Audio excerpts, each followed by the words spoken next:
ऋषि भरद्वाज से ही पूछ ले, क्योंकि यदि माता सीता आश्रम में रहती है तो ये बात उन्हें अवश्य ज्ञात होगी। नहीं भैया, मेरा मन तो कहता है माता सीता आश्रम में ही होंगी।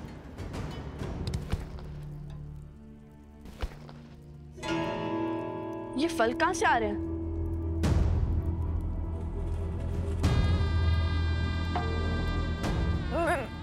मेरे फल, मेरे फल।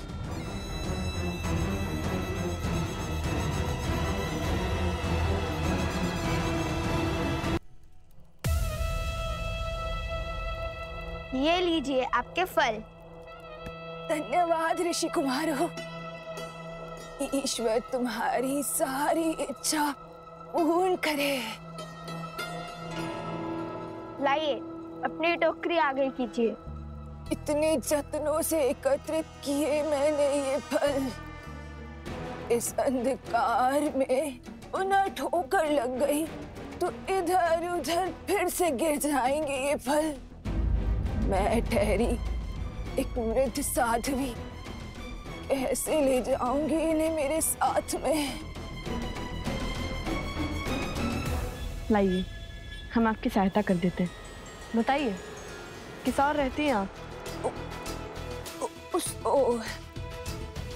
तुम दोनों चलोगे मुझे छोड़ने? अवश्य, आइए। इस समय फल क्यों एकत्रित कर रही थी, और वो भी इतने सारे? मेरा इस संसार में कोई भी नहीं है, मैं अकेली ही रहती हूँ और इसीलिए मैं फल इकट्ठे करने निकल जाती हूँ सांझ को। परंतु आज तनिक दूर आ गई हूँ और मार्ग भटक गई हूँ। तो आप भगवान वाल्मीकि के आश्रम में क्यों नहीं आ जाती? उसके द्वार सबके लिए खुले हैं। नहीं नहीं, कोई है जिसका दायित्व मैंने उठा रखा है। ये फल भी उसी के लिए ले जा रही थी मैं। किसके लिए? जो वर्षों से उस गुफा में तपस्या कर रही है। अपना तो अब कोई है नहीं, तो उसी की सहायता में स्वयं को व्यस्त रखती हूँ। वेशभूषा से तो साध्वी दिखाई देती है, परंतु रूप उसका महारानी सा सुंदर है। उनका नाम क्या है? नाम तो स्मरण नहीं आ रहा है, परंतु हाँ, इतना ज्ञात है कि उस बेचारी को उसके पति ने त्याग दिया था, अपने घर से बाहर निकाल दिया था। क्या नाम है उसका? सीता। हाँ, यही नाम तो बताया था उसने। मिल गई देवी सीता। अरे वो ध्यान में होगी। तुम दोनों कहाँ चल दिए? अपनी प्रतीक्षा के सुंदर अंत को देखने। माता सीता को ही तो खोज रहे थे हम। किंतु क्यों? हम आपको सब बता देंगे, परंतु पहले आइए, महादेव ने आपको हमारी सहायता के लिए भेजा। शीघ्र ही माता सीता के पास चलते हैं।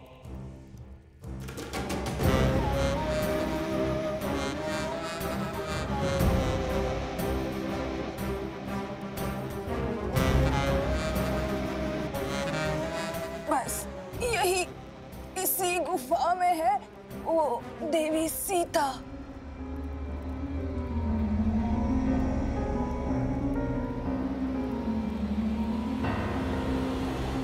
हम आ गए माता सीता। रुको कुछ। इस गुफा को देखकर लगता नहीं कि यहाँ बहुत समय से कोई आया है। वो सीता कहीं आती जाती कहाँ है?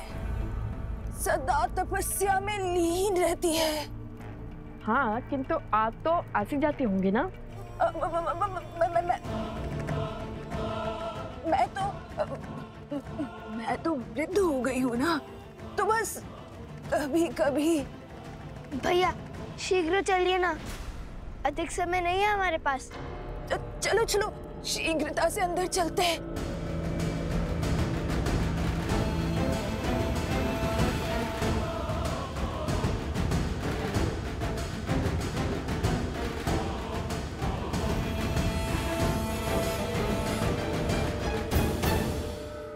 बस अब मैं और नहीं चल पाऊंगी। थोड़ी सी श्वास ले लो।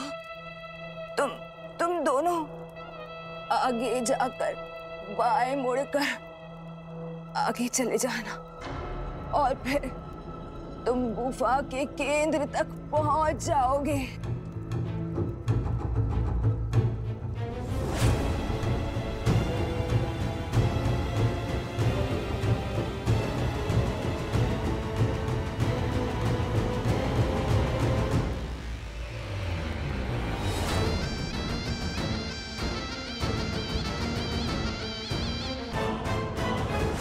देवी सीता, माता सीता, देवी सीता कहाँ है आप?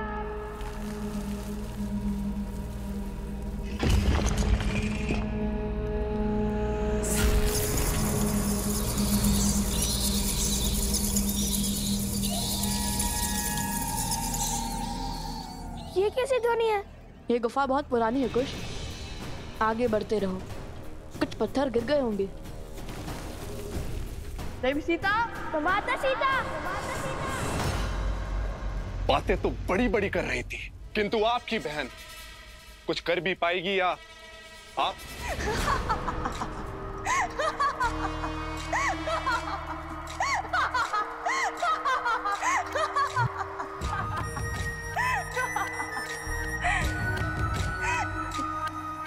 विश्वास नहीं हो रहा होगा ना कि जो कार्य वर्षों से 2 महाराक्षस नहीं कर पाए, वो कार्य एक स्त्री कर पाएगी। परंतु अब विश्वास होगा जब शूर्पणखा की गति और मति के समक्ष शीश झुकाएंगे आप लोग।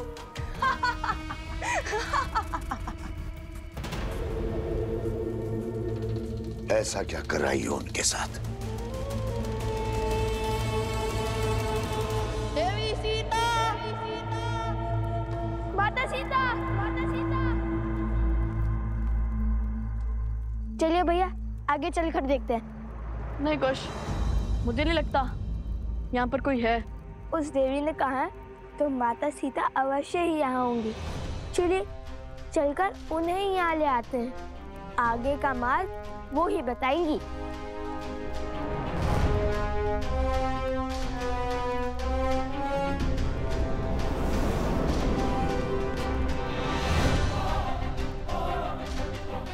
कहाँ गई वो?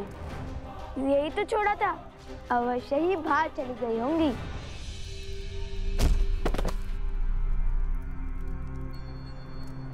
माता, भीतर आइए। माता,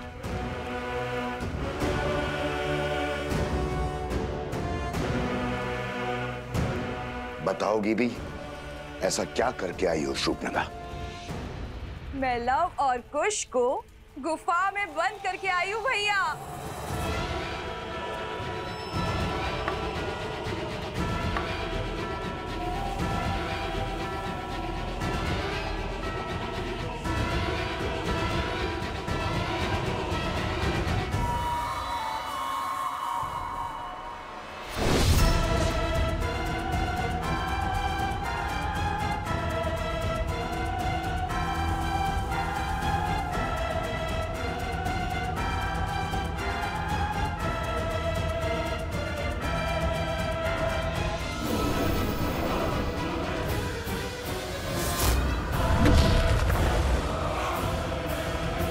वो दोनों मूर्ख बालक गुफा में बंद हो चुके हैं।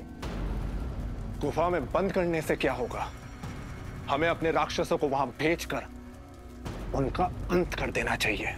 ऐसा कुछ करने की आवश्यकता नहीं है, क्योंकि वो दोनों मूर्ख बालक पूरी रात्रि गुफा में बंद रहेंगे और सीता को खोजने का समय खो चुके होंगे। और जब तक वो बाहर निकलेंगे, सूर्योदय हो चुका होगा और तुम्हारे हर संदेह का उत्तर मैं नहीं, लव और कुश की मृत्यु देह देंगी। तब तक के लिए तुम आनंद उठाओ शूर्पणखा के षड्यंत्र का।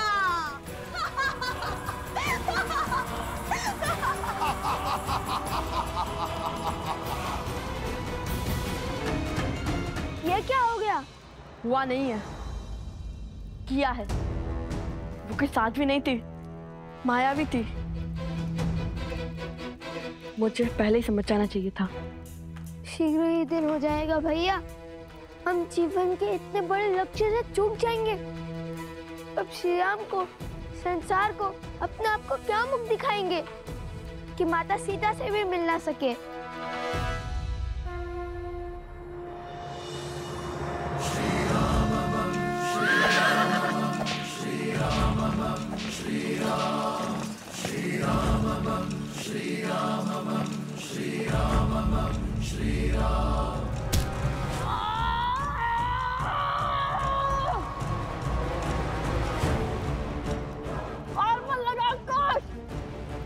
हमें आपसे निकलना ही होगा। और बल!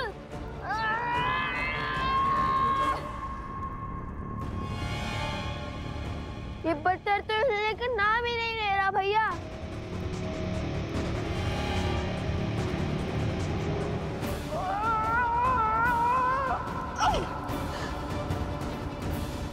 यदि हम वहां नहीं पहुंचे तो अश्वमेध यज्ञ के अश्व का क्या होगा? श्री राम को लगेगा कि हमने हार मान ली है। संकट बड़ा है, किंतु ऐसा कोई संकट नहीं होता जिसका कोई हल ना हो।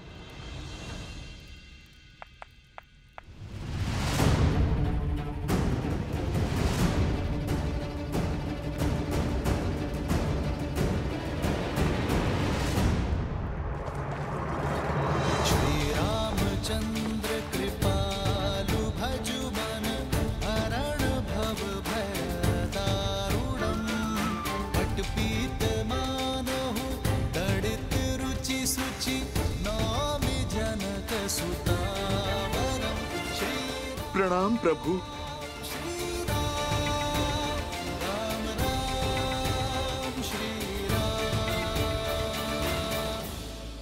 लवकुश कहाँ है?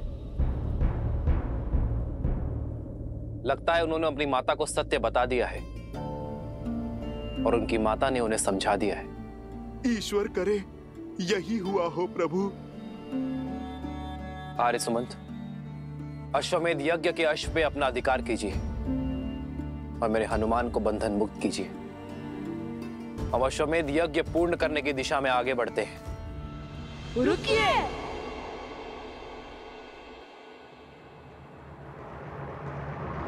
जो नदी के तट को मिलाते सेतु, जन्म मात पिता मिलन के हेतु, रामचंद्र सिया विरह घटाने, प्रकटे नव कुश रूप सुहाने। जो नदी के तट को मिलाते सेतु, जन्म मात पिता मिलन के हेतु, रामचंद्र सिया विरह घटाने, प्रकटे नव कुश रूप सुहाने। प्रणाम महाराज।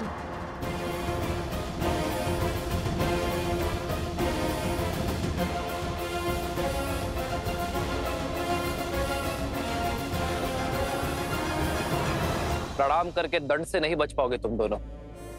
बहुत विलंब कर दिया आने में तुम दोनों ने। ये विचार कर रहे थे कि युद्ध में जाए या नहीं।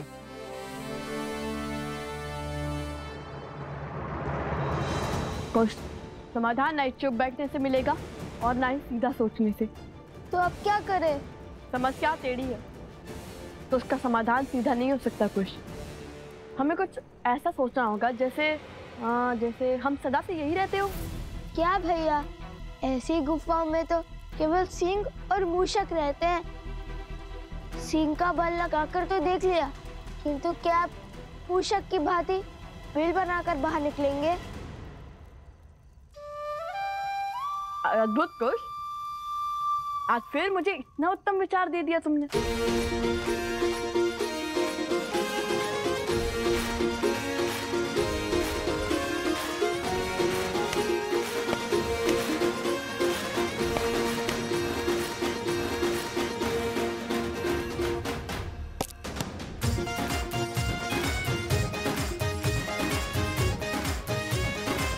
अरे भैया, भूमि के नीचे खोदने से तो 3-4 अश्वमेध यज्ञ संपूर्ण होने के बाद ही बाहर निकलेंगे। बाकी सब दीवारें परसों से यहाँ हैं, किंतु ये दीवार नहीं है। यदि हम इसके नीचे मिट्टी खोदेंगे तो ये ऊपर के पत्थर नीचे गिर जाएंगे, तो ये और नीचे जाएगा, जिसके कारण ये ऊपर के पत्थर नीचे आ जाएंगे।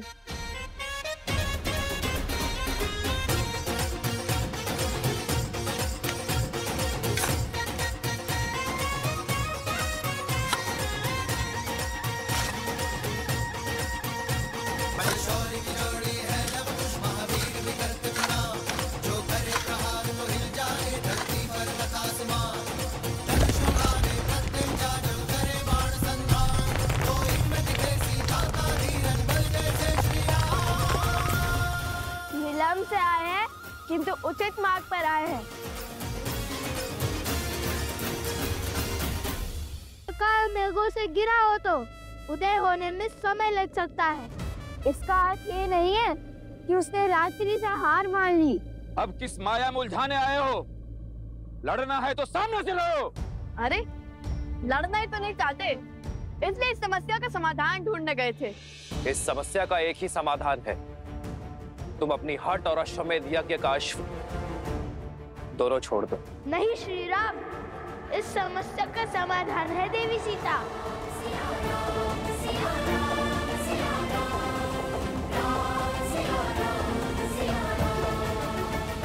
हम उन्हें खोजने गए थे, पूरी रात्रि खोजा, किंतु हम उन्हें खोज ही नहीं पाए। यदि वो मिल जाती तो ये संकट भी हल हो जाता। झूठ! महाराज, मुझे पूर्ण विश्वास है कि इन दोनों ने ही पूरी रात्रि अपनी माया का प्रयोग कर हमारे शिविर पर आक्रमण किया है। युद्ध की हर गरिमा को तोड़कर अब महारानी सीता की खोज का ढोंग कर रहे हो। धैर्य आर्य सुमंत, बालकों समय आ गया है, आत्मसमर्पण कर दो और अश्वमेध यज्ञ के अश्व को छोड़ दो। आर्य सुमंत, अश्व को लेकर चलिए। जी महाराज। गुरुदेव।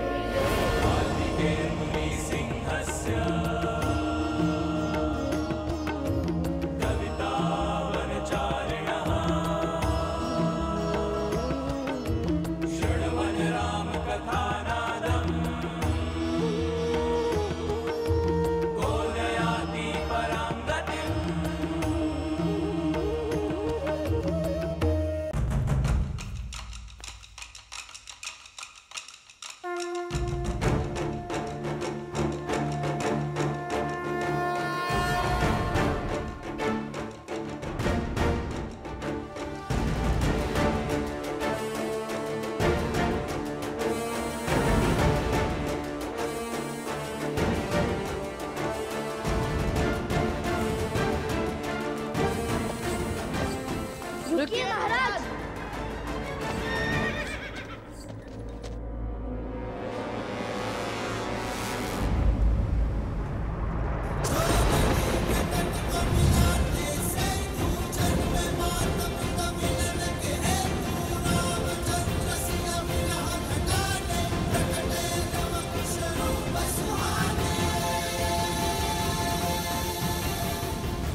क्या हुआ जो हम माता सीता को नहीं खोज पाए, किंतु कलंक और लांछन किसी का नहीं सहेंगे। हम रामायण पूर्ण करने का वचन निभा कर रहेंगे। अपना प्रण पूर्ण करने के लिए, अपना प्राण देने के लिए सजे हैं हम आपसे युद्ध अवश्य करेंगे श्री राम। अश्वमेध यज्ञ को बिना माता सीता के पूर्ण नहीं होने देंगे। बालकों, युद्ध की आवश्यकता नहीं थी, किंतु तुम्हारे वचन का मान रखना मेरा कर्तव्य है। यदि तुम्हारी यही इच्छा है तो ये राम भी सज्ज है। धर्म का है ये कैसा बंधन, तोड़ सके नर ना नारायण।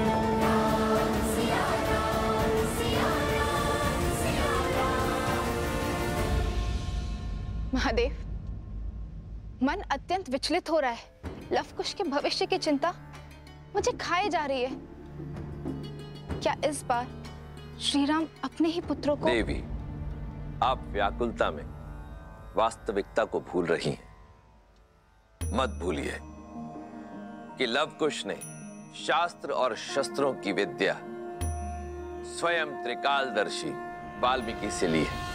माना कि जो होने जा रहा है वो लगभग असंभव प्रतीत होता है, परंतु देवी, असंभव तो मेरे राम के अयन रामायण का प्रत्येक अध्याय है। इसलिए ये संसार इस असंभव प्रतीत होने वाले युद्ध के लिए भी सज्ज हो जाए, क्योंकि ये वो युद्ध है जो आर्यावर्त के भविष्य को आकार देगा। और देवी, ये बात तो आप भी भली भांति जानती हैं कि कोई भी महान कार्य बिना त्याग के पूर्ण नहीं होता।